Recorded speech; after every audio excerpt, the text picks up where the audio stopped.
Welcome to the State of Black Businesses, Resilience in the Face of a Pandemic, and Happy Black History Month. I'm Andre Perry, Senior Fellow at Brookings Metro, where I lead the Valuing Black Assets Initiative, which aims to mobilize a new generation of leaders around an action-oriented agenda to embrace and invest in the assets critical to wealth creation and economic growth in Black communities. That's a mouthful, but we do a lot. And before we begin, I just want to make clear that viewers can submit questions by emailing events@brookings.edu, that's events@brookings.edu, or tweeting to @BrookingsMetro using the hashtag Black Businesses, plural. Now, we know the current pandemic and its economic fallout put many small businesses at risk of closure, wiping out the gains made in many communities. To ensure the economic recovery directly benefits the Black community, the U.S. must make an explicit national commitment to grow Black businesses. Doing so would increase Black income and wealth, boost local hiring, and anchor neighborhood revitalization. Today's program comes out of a grant agreement with the Black-led impact investing firm CapEQ, which asked Brookings Metro to develop an index of target goals for the nation to advance Black businesses. That project, initially named Black Business Development Goals, is modeled after the United Nations Collective Commitment to Sustainable Development Goals, SDGs. The pandemic has ushered in a greater urgency to create systemic change at scale. These goals will elevate attention to this shared priority and guide business owners, private investors, and government agencies on how to remove structural barriers while building capacity of Black-owned firms across the country through strategic investments. Today, I will show findings from the recently released Brookings report stemming from that project, Black-owned businesses in the U.S. cities, the challenges, solutions, and opportunities for prosperity. First, I'd like to thank past and present VBI team members, Regina Sayal, Anthony Barr, Carl Romer, and Kristen Brody. Without you, this report could not be published. I'll also like to thank all the comms people and editors who helped put this together. We analyzed data from the 2018 and 2020 annual business survey, as well as other census data at the national and metropolitan levels, comparing Black and non-Black employer businesses. After showing the main findings of this report, we will have an expert panel that will explore policy solutions that can build upon the recent rise of small Black-owned firms and make structural changes that will enable the economy to work for entrepreneurs of all races. At this time, I'm actually going to share my screen.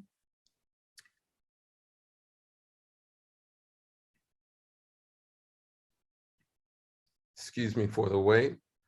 And hopefully you can see a picture of a Black-owned company that celebrates its ties to Fayetteville, North Carolina. You know, Spring Break Watches is a Black-owned designer watch company based in Fayetteville, North Carolina. The company boasts of its local roots on its website. Designed in North Carolina, HBCU made, proudly Black-owned. Childhood friends Kwame Molden and Maurice Davis created the brand, which has recently entered partnerships with Macy's and Nordstrom. The name Spring Break highlights the importance of education, of which the founders' views were heavily inspired by the great abolitionist Frederick Douglass. We're from Fayetteville. We went to A&T, North Carolina A&T, we're HBCU graduates, Molden told ABC News affiliate WSOC TV. He continued, so I'm able to speak to my company very freely because it's really about who me and Maurice are. And I wanted to open with that because it really captures why we should be investing in Black businesses. Remember, Black people were the ones that were traded, sold, financed. So ownership for Black people means something a little different. Using the colloquial phrase, it hits different. That when we own businesses, when we own our homes, we are closer to becoming fully American because we were denied those very basic rights. It gets to the core of self-determination, of autonomy. And so I want to present the findings of this report. I wanted just to make sure that we understood where we're coming from. Some of the major findings: no metro area in the US has a share of the Black-owned employer firms with more than one employee, that matches or exceeds the Black population in an area. Black entrepreneurs have found a niche in the Southeast, which features a higher number of Black residents, a lower cost of living, and a historical lineage of Black people supporting Black-owned businesses. Among the 69 metro areas for which the 2020 ABS reports data, the highest proportion of Black-owned firms among employer businesses is in Fayetteville, North Carolina, at 11.2%, or about 585 out of 5,200 firms, and that's followed closely by St. Louis and Washington, D.C. Just to give you a sense of a proportion here, we see the major racial categories of their percent of the population and the percent of employer firms in each. We see that the white race is overrepresented in employer firms, as well as Asian, the Asian population, where you see that the Black population, while representing 14% of the US population, only having 2.3% of employer firms.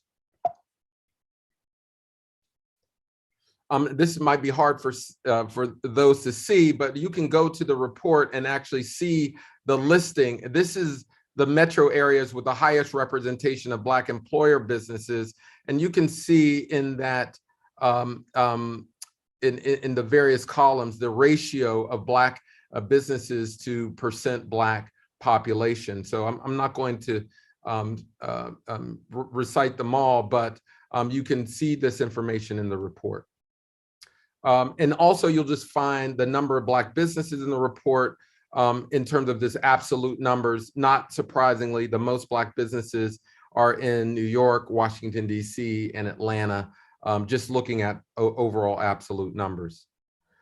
But what I love about this report, it gets to this point around equity and stimulus. We wanted to show what business development would look like if the share of the businesses match the population. I'll just give you an example. Again, Black people comprise approximately 14% of the population, but only 2% of the nation's employer firms. If Black businesses were the equivalent of the Black population, there would be more than 800,000 more businesses. Again, equity is stimulus. If the number of Black businesses matches population size, and the revenue of each of those firms match the non-Black firms' income, the total revenue of Black businesses would increase by $6 billion. And if the number of Black businesses match the population size and the employees match non-Black businesses, then more than 19 million jobs would be created. This is the potential of investing in Black businesses.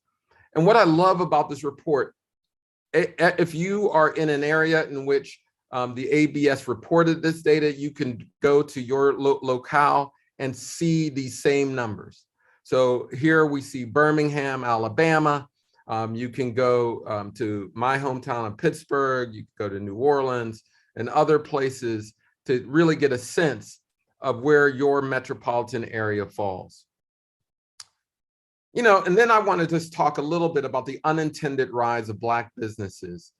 As we know, Black business owners were disproportionately hurt by the pandemic because of the failures of the Paycheck Protection Program, as well as the Economic Injury Disaster Loan Program, the Restaurant Revitalization Fund, the Shuttered Venue Operators Grant really did not reach Black entrepreneurs for many different reasons. We won't go into that in this presentation, but there were structural failures. The pandemic led to us, but however, the pandemic led to a surge of new Black businesses driven largely by the impact of individual stimulus checks. Black and Asian American-owned firms were most likely to reduce their business operations in response to the pandemic, 67% each, followed by Latino or Hispanic-owned firms, 63%, and white-owned firms, the lowest there at 54%. In response to financial challenges, Black business owners were the most likely to tap into their personal funds, 74% compared to Latino and Hispanic owners of 65%. Now, this really points to the wealth divide. Brookings research has shown that based off of the most latest Fed Reserve data, that white families have 8 times the amount of wealth as are their Black counterparts. That's a direct result of historic discrimination throughout our time in the Americas.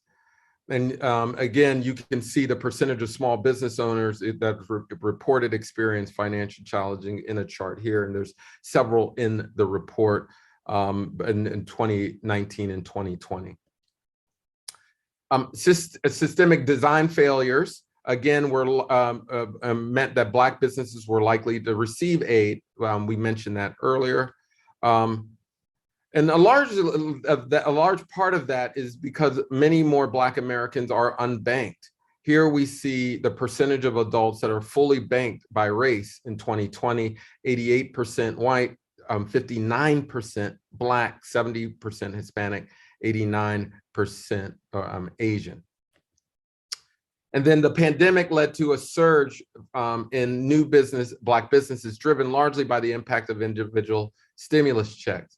A Brookings analysis found evidence of a surge in new online micro businesses, which grew fastest among groups hit hardest by the pandemic. Black owners account for 26% of all new micro businesses, up from 15% before the pandemic. And our panel will certainly talk about this incidental growth.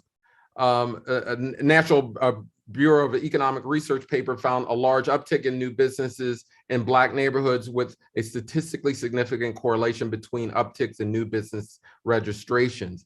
And so our report also hyperlinks those data.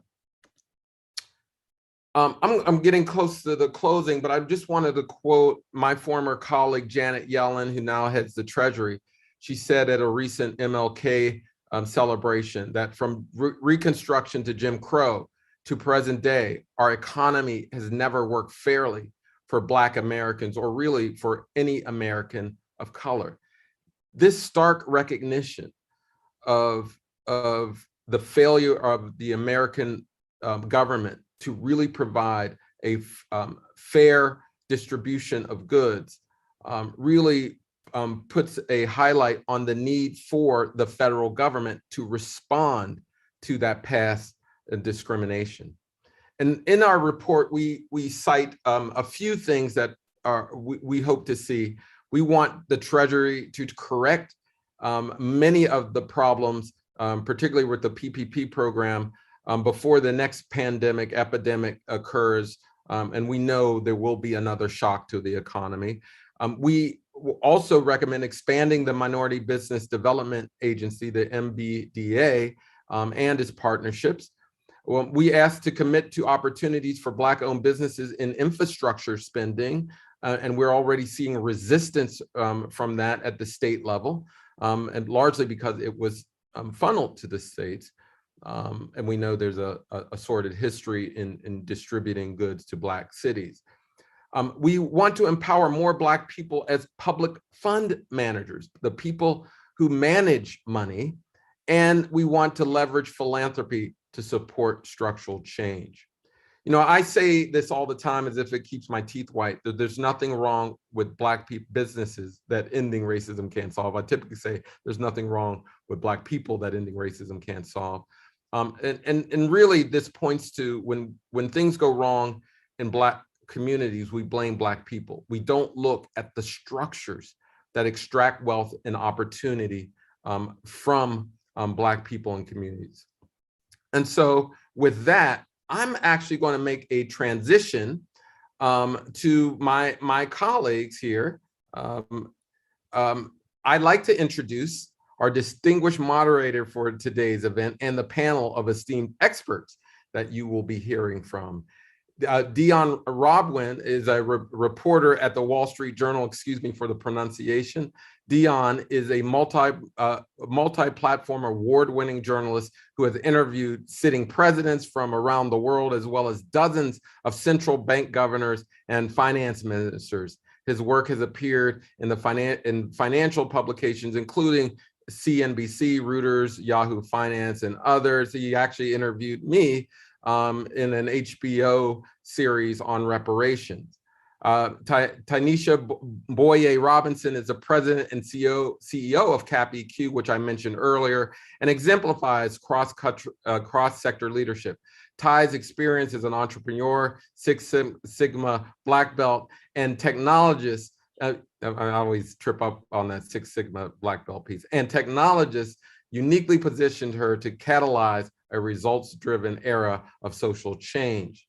Lauren Gratton is the co-founder and chief community officer of Mission Driven Finance. As chief community officer, she leads the design of community-driven strategies, providing a frame for both internal culture and partnership relationships. Aaron Kilmer-Neal is the executive director and chief impact officer of Beneficial State Foundation. There, Aaron oversees strategy and operations of Beneficial State for banking systems change.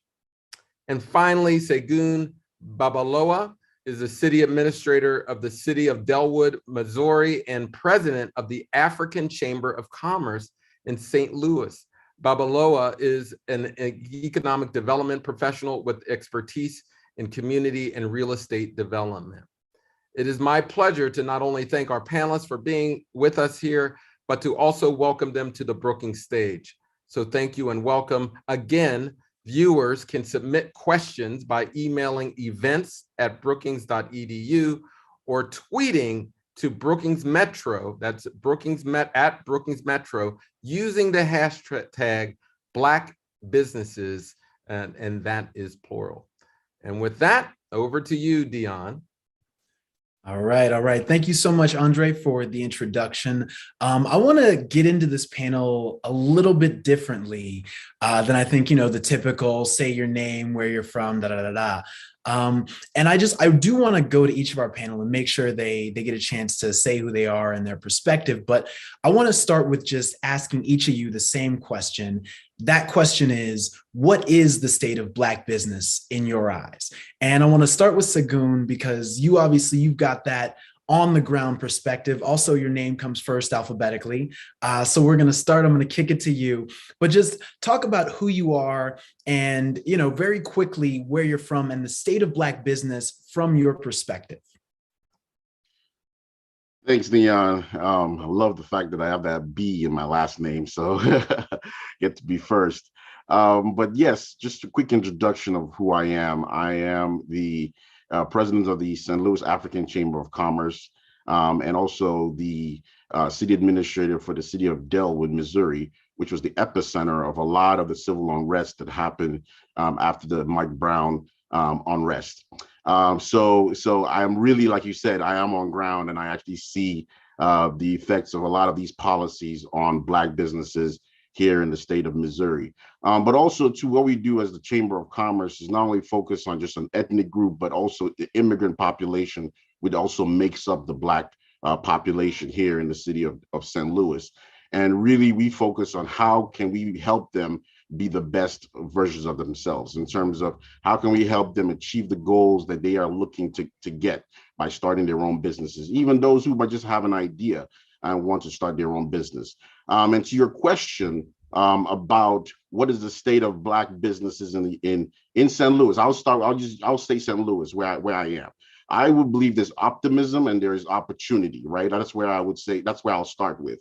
As you can see with the numbers that this pandemic, yes, did affect proportionally a lot of Black businesses, but also to a lot of new businesses were started and they thrived during this time. And I have some anecdotal examples that I would like to give later on when we comes around to my turn again. But what I've seen is that this was an opportunity for the rising star, the new entrepreneur, to get a foot into the door and really, really prove themselves. And this pandemic actually was a blessing in disguise for some businesses. And I believe that going forward, we are learning examples and learning from some of the things that happened during this pandemic and say, okay, this might be a working formula to helping Black businesses going forward. All right. Thank you, Segun. I want to go to Tynesha. You are up next. Just, what is in your mind the state of Black businesses? I believe the state of Black businesses are in a resilient renaissance. And I can speak to that from my own personal experience. I'm the CEO and founder of CAPIQ. We're an impact investing and advisory firm, and we're celebrating our 10-year anniversary. And our theme for this year is about being tenacious. It's about making sure that despite the obstacles, despite the narrative, we are still here, but we're not actually going to just take being here. We're actually going to build our own tables. We're building our own wealth. We're investing in each other. You see that from the rise of things like Fifth Century Partners with Jessica Patton and the over $100 million she raised to invest in organizations, or Impact America Fund with Keisha Cash. You see that from Segun's example in businesses across the country. And I think what has occurred with the co-creation of all of this wealth for people that don't look like us is that we realize we're good enough, we're strong enough, and frankly, we have the tools to actually fuel this growth. Okay, I like that. That's good. Next, I want to kick it to Lauren. I believe she's up next alphabetically. Lauren, what is the state of Black business? Thank you so much, Dion. And what a pleasure to follow Andre, Segun, and Ty. I am co-founder and chief community officer of Mission Driven Finance, a San Diego-based impact investment firm and certified B Corporation that exists to reimagine and reconnect capital and community. And I say that Black business is an opportunity. As Ty already said, I believe that we have opportunities to reimagine and see we have untapped potential that can be unleashed if we can reimagine the systems that have been in place so far. I think that by growing the whole pie, not just a slice of the pie, we really will see opportunity for the entire economy. And we're here to help reimagine the systems that support the capital intermediaries that are in community with and representative of the full spectrum of our population. All right. Thank you, Lauren. Now I want to kick it over to Aaron. Aaron, same question to you. What is the state of Black businesses? Yeah, I don't know if I have that much to add, but I'm at Beneficial State Foundation, which is the founding investor in Beneficial State Bank. So from a banking perspective, I would say from a human perspective, from my experience on the ground, what I'm seeing is what everyone else is saying. I'm seeing creativity, excitement, energy, innovation, like so much promise of creative businesses being created. And then at the same time, what we don't want is to finish that sentence with in spite of, right? So we want to get rid of that in spite of. And I think that's what banks need to do, is to stop underinvesting and to make the playing field even so that all those rising stars can keep rising. Okay. Well, I appreciate that, Aaron. I want to say I love the optimism that I hear, but as Aaron really pointed out, things are not great. We're not seeing from Andre's research that he started off with Black folks starting businesses and owning businesses and running businesses at the same level, even that we are the population. I'm a reporter at the Wall Street Journal, and I'm interested in this topic because I'm interested in Black people. And one of the things that we've seen, and again, I think this was in Ty's research, if Black folks own businesses, when you own a business, that net worth increase is significant. I believe your research, Ty, shows that Black entrepreneurs and business owners have a net worth that's 12 times the average Black family or Black individual. If you could talk me a little bit through, I want to start with you, Ty, and anyone can feel free to jump into this question afterwards if they've got something to add. But, where we are right now after the pandemic, how is that different from where Black businesses were before the pandemic? And what are some of the things that we're seeing that make you optimistic, and some of the things that you're seeing that make you a bit more pessimistic, or things that, you know, where we really need to see more action taken that hasn't been? Sure. So the research that we worked on was actually follow on to the AEO report that was released in 2018. That was called the Tapestry of Black Businesses, that if 15% of existing Black businesses could hire one employee, it would result in $55 billion to the economy. Now, according to the Brookings research, that is the floor, not the ceiling. That's not parity, that's 15%. And if I think about where we were versus where we are, in 2018, when we really started to pull together the key performance indicators and really tried to mobilize organizations across the country towards this 1555 goal, we were in a position where we were trying to figure out how to get people convinced that Black businesses mattered. How do I get on the radar screen where people are even thinking about the state of Black businesses, particularly when you think about the levers that people prefer to pull are education, are housing, but even in the philanthropic community, you see that investing in businesses seems like something that doesn't help people. It doesn't allow you to have kind of the paternalistic approach of grooming someone who's less than or inferior. And I'm sorry, Dan, but I'm gonna tell you like it is. I hope you don't mind me pulling punches here, and then I'm not pulling punches. But post George Floyd, everybody wanted to do something to help the Black people. And it didn't matter what the area was. So I think post George Floyd, it actually has raised the profile in a way where people can't pretend that they don't see that the challenges that our country faces are born on the backs of Black and brown people. And that you cannot look in the face a data set that says wealth gaps can be closed by 12 times and not do something about it. And so I think that's what makes me optimistic. I think what makes me pessimistic and what's challenging right now, and what Path to 1555 is working to help, is that there's a lot of activity, but not a lot of coordination. There are a lot of folks who are just now waking up and realizing about the underinvesting in businesses across the country and starting their own little things. And it's really important that we align our work together. So when you think about 1555, the three strategies are focusing on growing existing Black businesses, since 98% of Black businesses are sole proprietorships, and they, on average, have less revenue and less growth, are in lower margin industries. So we have to grow what we have. We also have to invest in the systems and the structural barriers that have prevented that growth, intentionally, mind you, and reimagine the possibilities. Not look at Black businesses as deficits or charity cases, but look at them for the places of innovation that they often are. And I think that the work that both Lauren and Aaron are doing in partnership with Path to 1555, and in addition to it, really does give me hope about what some of the structural changes can look like on the ground. Yeah. And that was a great way to end it there, because I actually really want to kick it to Lauren and Aaron. And Aaron, I'd like to go to you first, but Lauren, I want to make sure that you weigh in on this as well. You know, what does that piece look like? Because I think both of you are in this space because you see the distribution of wealth, and you see the ability to get loans, to get funding, to get revenue, and you see the inequality there.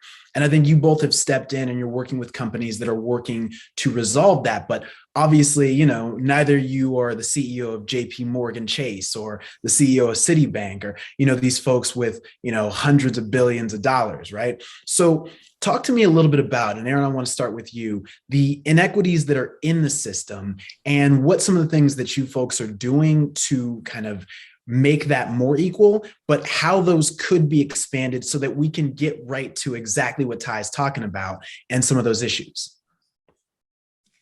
Yeah, thanks, Dan. Appreciate the context there. I'm definitely not the CEO of Chase. I can tell you that right now. So first of all, our work is around the banking system, actually, right? So that it may be obvious, but I think it's worth saying there's a couple of main reasons why that is. The first is size, right? So for many of us who have been paying attention to who's investing in underinvested communities and looking at the CDFI industry right now, our bank is a CDFI, but it's also a bank. And if you look at our economy and the assets in our economy, CDFIs make up less than 1% of that. Right? So if we, and I know we've got a very knowledgeable audience here, but if you could just explain a little bit about what CDFI is and the difference between banks. Absolutely. So CDFI stands for Certified Development Financial Institution. So that's the Treasury certifies different kinds of lenders to say we are certifying you because you are investing in underinvested communities. That could be by race, that could be by income. So those certified organizations can be either banks or non-banks. So there's been a lot of stimulus dollars going into CDFIs, and that's great. And that is where innovation is happening. And that's where truly people are investing in low income and communities of color. And it's 1% of the assets of the banking industry. So what we need to do is take that innovation, do that disruption. I hate the word disruption, I'm going to use it. Dismantling the racism that is in our financial system, not just in those innovative bright spots, but in our actual entire economy, which is trillions, right? So what we need to do is change the banking system. And not only because of its size, but because the banking system, just like every other system, has been built on and from and still perpetuates racially inequitable structures, right? So Wall Street was a slave trading post, right?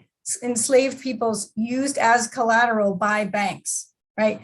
Banks in the past decade having plenty of examples of conscious and unconscious bias. So it is very deeply in the system. So our work is to change the actual banking system. And we have two different programs. And I don't know, Dion, if you want me to jump into both of them, how much time you want me? I want you to jump all the way in there. I'm jumping all the way in. All right. So we got two different programs that I think are really important to talk about in this context. The first is our Underwriting for Racial Justice program. And that's how I know Ty, because we've been working together on this program to bring together people across the country in a working group that includes banks, non-bank lenders, academics, thought leaders, a regulator or two, economic justice advocates, racial justice advocates, to say, how are we going to look at the way banks currently do underwriting, which is the 5 C's of credit, and boom, boom, boom, you go down each one of those and you see where it's racially inequitable. So expecting people to have collateral when we've been stealing and denying land, housing prices from people for 400 years from Black communities, expecting people to have their own capital to bring to the table, just as Andre explained earlier, right? People are expected to not only take out that loan to build a business, but also to have their own capital. Well, if you've been denied income and capital your life and all of your ancestors' life, how are we expecting people to bring that to the table in an equitable manner, right? So we're going down each of those elements of the credit memo per se and saying, how do we undo that and do things differently so that when somebody, a Black entrepreneur, comes to a bank to apply for a loan, they're on equal footing with anybody else. So that's one thing that we're doing, is looking at that together and saying, how can we make those changes? And our outcomes out of that are, one, to do pilots at other banks and lenders across the country to try some of the innovative solutions that we're seeing participants that are already doing. And then two, to advocate for changes, policy changes and other supports in the industry and in the system to change things. So policy changes, for example, federal banking policy says we got to do fair lending. Fair lending basically means treat everyone equally. We know that doesn't work, right? So we need equitable lending. We need to argue for changes in our regulations and our laws so that banks can actually be comfortable and willing and able and not get dinged for actually providing some support, some economic redress to Black communities and Black entrepreneurs. And then finally, capital. So how do we support banks in taking those risks, right? So if they're making those changes and they're saying we're doing things differently, it's risky. And our job is to protect the capital of our depositors. Well, if we want them to take those risks, we can use government capital, we can use philanthropic capital support and do a loan guarantee. And then the banks can actually take those risks. And I'll end with this, that those risks are not, we're taking a risk because we're giving a loan to a Black entrepreneur. It's not the Black entrepreneur that's a risk. It's the new process that's a risk, right? And so we need to de-risk that process, let people see that this is actually going to do all that lifting up that we're talking about. If we can change things around, remove those structures, try new structures, and then support it with a little bit of risk mitigation. I'll stop there. Okay, and I appreciate that. Lauren, want to send kind of that same question to you from your vantage point. What are you seeing? Seeing so many of those same pieces that Aaron just shared. I have one of my favorite books behind me is Emergent Strategy by Adrienne Marie Brown. And Adrienne talks about fractal energy. And for those of you who don't nerd out on geometry, fractals are infinitely repeating patterns where the micro spirals up to create the macro. And as chief community officer, a role that most people don't know what that is, that's my role, is really how do we reconnect these narratives and how individual interactions are creating the patterns and systems of our economy, of how we work as people together. And so when I hear Aaron talking about the 5 C's of credit, which is one of my least favorite things in the financial system, they're not actually 5 C's of credit that are being used. They are heavily overweighted to 2 of them, which is capital and collateral. Do you already have money? In which case, then you can have some more. If we are not taking into account the other aspects of the 5 C's of credit in character, which is also a big piece of how that informs conditions, those are individual perceptions of what is risky and what is bold. And by rewriting narratives and understanding really at an individual business owner and entrepreneur level, what are the challenges that are being faced, that helps us to design systems that actually work better for everyone. Andre talks about there's nothing wrong with Black people that ending racism can't solve. That's true. And by ending racism and racist systems and practices, we will grow the economy overall. This is good for all sorts of proximal communities. So what we're looking at is related to the work in the underwriting for racial justice, but how we can actually take these stories of folks that are working in supplier diversity. I was talking with my team earlier this morning and framing what is it that growing businesses tapping into really exciting and lucrative corporate contracts, what's that experience really like? The hot topic whenever I join a supplier diversity conversation is payment schedules, AR aging, maybe the least cool thing to talk about in the middle of the day. But knowing that, let's really like turn this from these oblique terms into real stories. This means a really exciting opportunity comes your way. You have the ability to work with a Fortune 100 client, and you're saying, wow, if I can sell into this, I can grow 10x. I can add 5 more people to my team. That's going to change those people's lives. But the way to do this requires that I don't require payments up front from this person. The customer is always right. So I'm going to be deferential in my payment structure so that I can land this big fish. But then you have to hold on to and float the cash flow of having these really exciting contracts, but maybe get paid on a net 60 basis. That's extremely challenging if you don't already have the capital. So it's really taking these kinds of stories, and it's both the micro to the macro and the macro to the micro. How does a net 60 payment schedule from an anchor institution like a hospital affect small businesses who are trying to sell into that? It means that we have to change the way that we're underwriting. It needs to change how we are looking at structuring our financial supports to really lift up these opportunities and put them within reach of those that don't have access to intergenerational wealth. So I'm seeing, as Ty said, bright spots across the country. Many people have recognized these same things. I am not alone in itemizing what are some of the challenges that are facing Black business owners, but it's really how do we work together in concert to shift these pieces together. Michaelia Davis from the Cerna Foundation, who's just a delightful human, talks about that redlining as a system And if we want to undo redlining, we're going to need an entire systemic approach. And so really it's how do we work together in concert to achieve that? I hear that.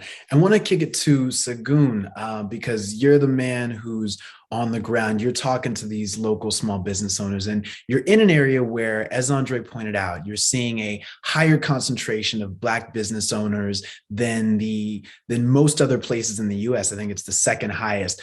But you still don't see that representation, as in the same number of Black business owners as there are Black people representative of the population. So if you could just speak to both of those things, the success of St. Louis as a place where you do see more than average Black business owners, but still not to the level of representation at a population level. Absolutely. So I think a lot of what Aaron and Lauren have said is really the same challenges that Black business owners are having here in the city of St. Louis also. But one thing I would definitely give the civic leaders in the private sector here in the St. Louis area is this renewed focus to say, hey, what can we do to help Black businesses grow? And this has been happening for the last 10 years in the St. Louis region. And I'm so glad that Aaron had brought up CDFIs, because really that is where the success story really comes from. Accelerator programs too, that is where we are seeing the indicators moving businesses from getting loans to be able to start their businesses and able to grow their businesses. Like I said earlier, one of the anecdotal examples I have is a lady by the name of Rebecca who owns Delwood Pharmacy right in the city that I administer. And she was looking for a loan. She had gone to conventional banks trying to get a conventional loan, could not get it, right? They were just not approving her. She went to a CDFI, Justin Peterson, here in the St. Louis area, was able to get a $150,000 loan to buy the independent pharmacy that she owns. This pharmacy served over 20,000 individuals during the pandemic by giving them vaccines during the pandemic. And now she's boasting of a revenue of over 1.5 million, right? This is an example of where CDFIs were able to close that gap that the conventional banks were not able to. This is a lady who was a pharmacy, well qualified, knew what she was doing, but just did not have the collateral that the banks were looking for, which is just these traditional metrics that they use. So what Aaron was speaking to is exactly what we're seeing here in the St. Louis area. So it is vitally important that we have to understand that it has to be a mix of it all, right? So we also have accelerator programs opening up here in St. Louis. We have the Arch Grant. We also have universities participating in accelerator programs, helping businesses, holding their hands through the process. And now too, there's so many accelerator programs where you have to be there, 9 to 5 during the day, but these people have to work, right? So you now have to figure out, how do we tailor it to a situation where these business owners can go to work, earn a living, and come back and work on their business? How do you make that happen, right? Understanding the population that you serve. And I think that's what St. Louis really has done. As you know, Jobs SAG just recently ranked St. Louis as one of the most successful cities when it comes to minority-owned businesses. That is why these numbers are showing up in St. Louis. We still have a long way to go, and that's because of years and years of the disparity that we all know, right? Of the issues that we all mentioned earlier. So we're now trying to catch up, right? But that's why earlier in my first submission, I did say that there's optimism. I think we're finally getting it. And I think if you're noticing the conversation, we're circling around the same solutions on how to get this to work. So that's the story of St. Louis, and that's why you see those numbers. Can I just briefly add, thank you, Sagun. One of our client partners is in St. Louis running one of those accelerators. And just like connecting some of these other dots, they needed access to capital to fit the needs of trying things differently. So WePower runs an accelerator for Black and Latinx entrepreneurs in St. Louis, and trying to create capital strategies.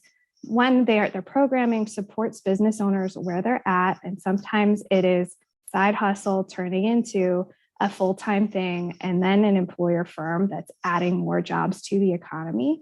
But sometimes it's also that they need to have access to capital that meets their business where they're at and has the kinds of structures that allow for flexible growth.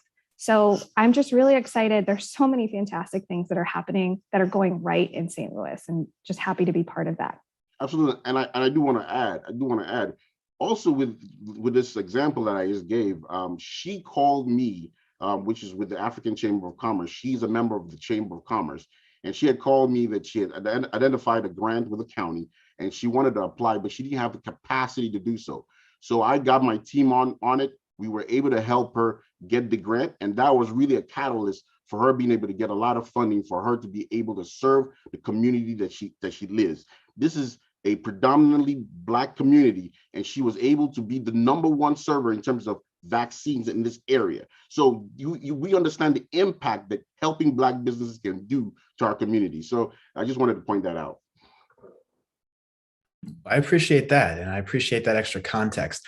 I want to jump into some of the questions that we got from the audience. I'm told we had over 700 people on the audience watching us today, and we got some questions in earlier. And again, if you want to submit a question, please make sure to do that. You can email events@brookings.edu or use the hashtag Black Businesses, as Andre so eloquently stated when we started on Twitter. Get those questions into us. But I want to go to a question that we had that came in even before we started. And I want to really put this to everyone. Ty, I feel like you are in a unique perspective to answer this. So I want to put this to you, but please, anyone else, feel free to jump in and answer this question. And it's a very simple question. It comes from Robert James III of the James Group in Huntsville. He asked, how do Black business organizations gain access to real capital? Because I think that really hits at a lot of exactly what we're talking about. We've talked about CDFIs. We've talked about, a lot of the organizations that you all represent, but we're still talking about, whether it's hundreds of thousands or millions. We're not talking about billions, and we're not talking about trillions, which when we talk about the buying power of Black Americans, we're talking about trillions. So how do we get access to real capital? And Ty, I want to start with you. Sure. And I want to start with, this is not the Black businesses challenge. This is investing, landing in a way that's racist and biased. And so how Black people get access to the real dollars is for the way dollars to land to be less biased. So we worked directly with PolicyLink and the Global Impact Investing Network. They're a network of about 15,000 investors globally, on developing a racial equity theme for investing. And it's really about shifting power. It's about redefining risk, and it's about promoting justice. So you hear a lot of these threads from Aaron and Lauren, but when you think about, and even Segun, when you think about what it means to shift power, what the research shows is that if people of color have access to the capital, so they're the fund managers, they're the ones deploying the capital, they're more likely to distribute it to people of color. So you really have to shift the way the banking industry works overall, and not just CDFIs and not just financial institutions, private equity firms, venture capital firms. Most of that, less than 1%, as people know, of venture capital goes to Black owners. And so you really have to change the way that that capital is distributed by who is actually investing. The second thing is you have to redefine the risk. So you've heard a lot about what risk looks like in the financial industry in terms of lending, but you have those same issues in terms of the equity markets. White people, particularly white males, are often invested in based on potential, and people of color, particularly Black people, are invested in based on proof, which means there's this big gap in terms of when we get capital versus when other people do. And imagine if you're in an innovative industry, that gap in time is the difference between being a first mover and a laggard. So we really have to make sure that we're redefining what risk means. And there's a group called Adesina Capital that's really been responsible for this commitment called the Due Diligence 2.0 commitment that really pushes on venture capital investors and others on changing how they define what risk is, which frankly, oftentimes risk means you don't look like me. And that's actually not what is going to get us the innovation and the growth that we need. And the last thing we need to make sure is we're actually promoting racial justice. One of my favorite stories is, for those people who grew up in New York, and one of my really dear friends is like a Brooklyn to your die person. And they had gypsy cabs. I'd never seen a gypsy cab. I grew up in the South. It's like, what the heck is this? It's like, oh, it's a gypsy cab. Like, we often don't get cabs coming in our neighborhood, and like, it's a way you can get around. What is Lyft and Uber? Nothing but a gypsy cab with some technology.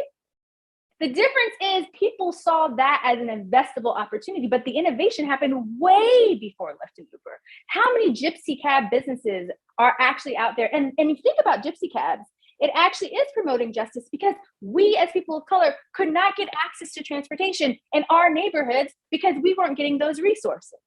And so it's not just about making the money to make the money, it's actually doing it in a way that's restorative and reparative.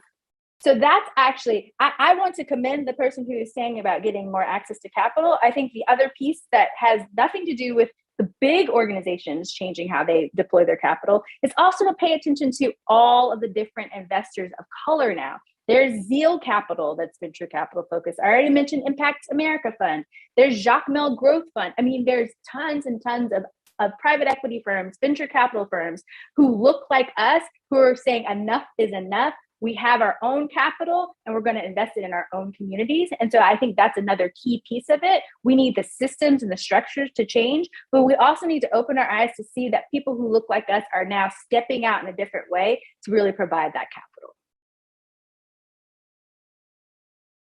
And did anybody else want to jump in on that before I move on to the next question? Representation matters so much. That is such a key piece from Ty. And it's not just checkbox diversity. It's really coming back to how do I assess risk versus what is bold? And like when our team is intentionally diverse, 67% women, 50% people of color, that's on purpose because we believe that that changes what we actually see as investable. And that's true across the board. And we need to see that happening in banks. We need to see that happening in private equity firms. We need to see that happening in CDFIs. One of the bright spots within this beautiful report from Brookings is talking about Carver State Bank, that is a Black-owned institution and helped get more PPP dollars out to Black businesses in North Carolina. That is because they can have relationships. And that is the kind of thing that we're talking about, is when you have a business that is really not fun to walk into a branch and say, can I get a loan for this business? And the people there don't recognize what your market is. They don't see any value in it. Like we talk about Impact America Fund, they supported Maven, which is an incredible hair care company, but they did not, like Maven got turned down for tons and tons of things because nobody saw investing in Black women's hair care as something that was a viable market. When you actually have representation, then you see, wow, that is something that's worthwhile. That's something that is incredible opportunity and growth. Yeah, absolutely. I think the next question I want to ask, which comes from Demetra Brown, she's in Dallas with the DEC network, really is the next, it's the next logical question following that question, I think. How do we innovate and scale alternative funding models to support micro businesses that may have no collateral and poor credit history? Erin, do you want to jump in and take that one? Sure. I mean, that is exactly what we're trying to do. And the how of it is really bringing all these different people together from all the perspectives, right? Making sure we have all perspectives at the table from both a racial diversity perspective, but from a functional perspective. And piece of that is also making sure that the people making the decisions are people of the community, right? So you don't just have one chief credit officer there making the decision, but you actually have a community of people who are from literally that community, who are helping to make those decisions, who are informing that. And also that you build your products from the ground up with input from the community. So one of the things that we're working on with Ty is an applicants of color advisory council. So we're actually going to go into the communities and say, what is it that you have encountered exactly? What can we do to build something differently? So when that product exists, it exists because it meets those needs of those micro businesses, those entrepreneurs, and the people making the decisions also get it, to Lauren's point. So I think all of those things coming together can really make the difference. And then you place those sparks, you try those out in different communities across the country, and you share and you have those conversations, you make those connections that Ty was talking about, so that they come faster and faster, and you already have a template, and the risk is getting smaller and smaller, and the time and the investment gets smaller until that flywheel turns and it becomes the new way of doing things. Yeah. Sagun, One thing I want to add real quickly to what Aaron said, also shout out Dimitra from the deck. So one of the things that we're doing in addition to what Aaron said is raising a fund for the Path to 1555. And so the purpose of the fund is all of these communities who have exciting opportunities that think they want to do, the capital still not necessarily landing in ways that are mindful of the opportunity and they're more grounded in the risk. So the 1555 fund is there to provide catalytic capital to allow folks to do exactly what Aaron said, to deploy capital in a different way. And you can't accept $1 of the 1555 fund unless you agree to changing your behavior. So the question was, how do you change the practices, but how do you also scale? The only way to scale is to get people to take these practices and embed them upstream in the way that they do their work. Absolutely. Yeah, I wanted to go to Sagun because I feel like, we're talking about the supply, and I'm interested in hearing from you about the demand. What is it that you're hearing from folks on the ground in terms of, those folks who may not have collateral, may have poor credit history, in terms of them saying, I wish this was easier. I wish I could do this. What are some of those things that they're saying that they really need that they're not seeing out there? I mean, obviously, if you ask the majority of these businesses, they always will tell you capital is the issue, right? So Right. we all see that that's really the main issue. And then so you now have to start kind of dissecting and figuring out where's the bottleneck, what is causing you not to be able to get that capital. And then you have to now say, okay, who's best positioned to be able to help you in this situation? Now, I love the work that Aaron is doing and the other folks on the panel here are doing, because we are the front end folks, right? We just kind of first initial idea, business idea. We want to help you set up your LLC, get you going, and then we pass you on to other individuals who really would be able to go into the nitty gritty and say, hey, what do you need to get that business going, right? So that's really, I would leave it to the experts to say, figuring out how do you create a structure that really would be innovative way to solving this problem. But from our perspective is also being able to identify the key individuals or key institutions that should be participating in this, that should be helping when it comes to giving Black businesses access to capital. And so institutions like ours, which is the chambers of commerces, the other capacity building entities out there, they should be able to identify these partners and say, here's where you need to be going to get that help. And how has that been? I mean, have you been able to match those, small businesses with folks, or are you finding that there's not enough of those lenders or potential capital providers out there? Traditionally, there has not been enough, but I would say, like, when we're looking at the numbers in St. Louis, we're getting there. We're working on it, and we're gradually start having to find partners that are willing to help with that issue, with that problem. And so we are really focused on saying, how do we get traditional banks, how do we get traditional lenders to be able to say, we want you at the table, we want your input, we want you to start to budge in terms of making this a reality for us. And so, yes, I would say there is a gradual change in that space. Okay. All right. Well, we appreciate that. We are running close to time here. I want to get one last question in if everybody wants to really quickly, or if someone wants to really quickly jump into this, because I thought this was a very interesting question about the path to 1555 that came in from Asha Verghese. I apologize, Asha, if I butchered your last name there. But how is Path to 1555 working with Fortune 500s or initiatives like 110 to increase Black-owned business profiles? And I thought that was just particularly interesting. Ty, I think obviously you would be in good position to answer that one.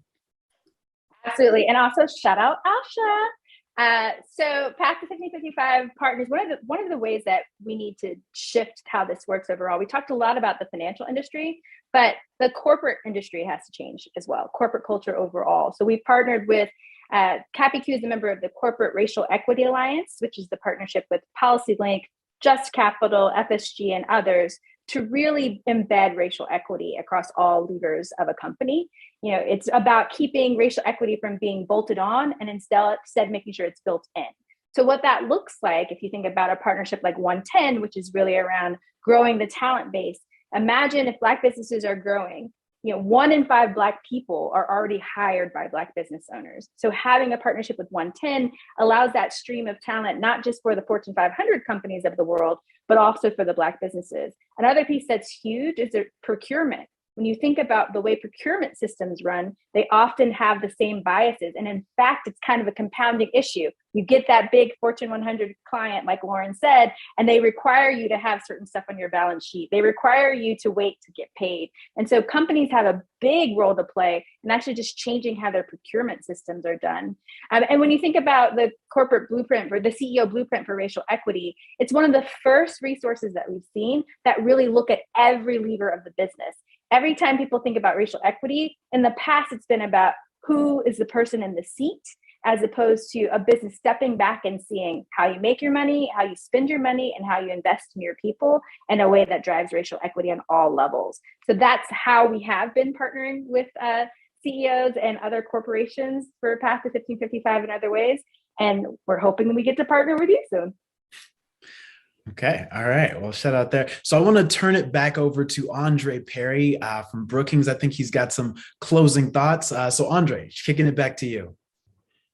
Wow. Well, thank you, Dion, Ty, Lauren, Aaron, Segun. That was incredible. So many thoughts. I do want to riff off of Ty. Ty always makes it plain, because when you're working in this space around business development, you see literally billions being poured into quote unquote moonshot ideas for white men largely. But when we're talking about things that we know will grow in terms of Black business, we have folks jump all kind of incredible hoops, when in fact our businesses are just as worthy of that investment. One of the studies that preceded this one, my colleagues, again, the VBI team, Jonathan Rothwell, David Harshbarger, we scraped all the Yelp data from businesses all across the country to get a sense of quality. And what we found is that Black, Brown, and Asian-owned firms are scored just as high on Yelp, but they get less revenue as they are situated in Black neighborhoods. And you can see the perception of Blackness impacting our perception of quality on a business.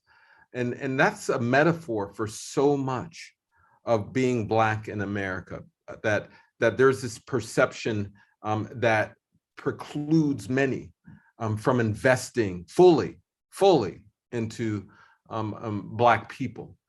And so for me, what I take away from this meeting is that we've got to dive in completely.